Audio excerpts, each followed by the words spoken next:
By the end of this video you will know which graphic settings you should lower to achieve maximum performance in Marvel Rivals and also how to set up the best settings for controller.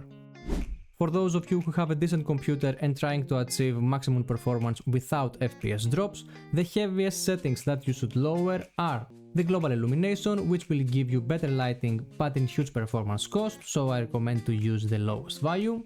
Post-processing, which will affect the quality of the in-game visual effects, you should also put this at low. Shadow details provide decent visuals at medium, so there is no need to stress your computer with higher values. And for effects detail, we would like to set this at low because it has massive impact on performance, especially on big team fights. The rest of the options like model detail and texture detail can be set on high without stressing your PC all that much. As for the foliage quality, which will affect the grass, can be set on medium or low.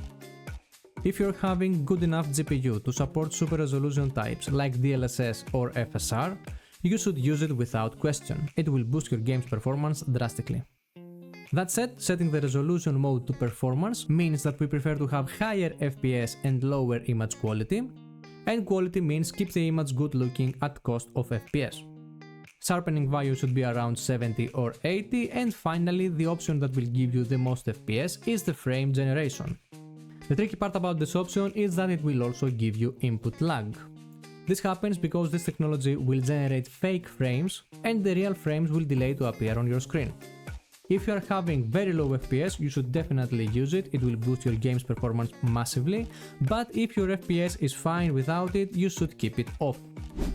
Now for the controller settings, of course there are no settings that will work for everyone, but there are some tweaks that you should know when you are configuring your options. For example, the linear curve option will speed up your aim consistently depending on how far you are moving your analog stick. If your analog movements are precise, you can benefit from it because it will feel very responsive. On the other hand, if you find yourself making more sudden movements when you are trying to aim, setting exponential curve might benefit you more. Exponential curve will slowly speed up your aim depending on how far you're pushing your analog stick.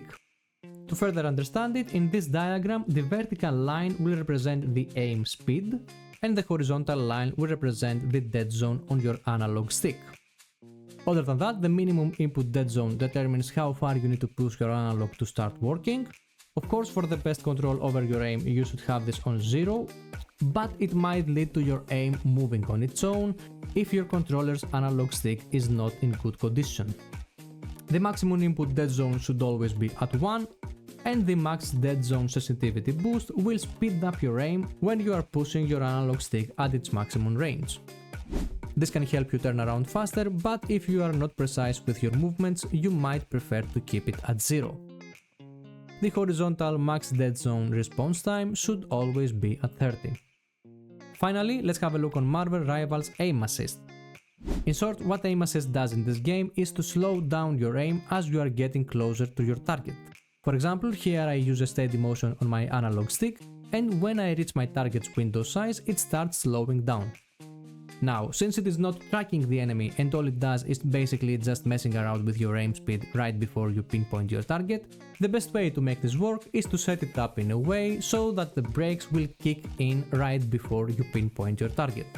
My recommended value for this one will be the default 50. Lowering this option will make your aim hit the brakes as it gets closer to your target. I hope these tips will help you set up your game in the best way possible. Thank you for watching and see you on the next video.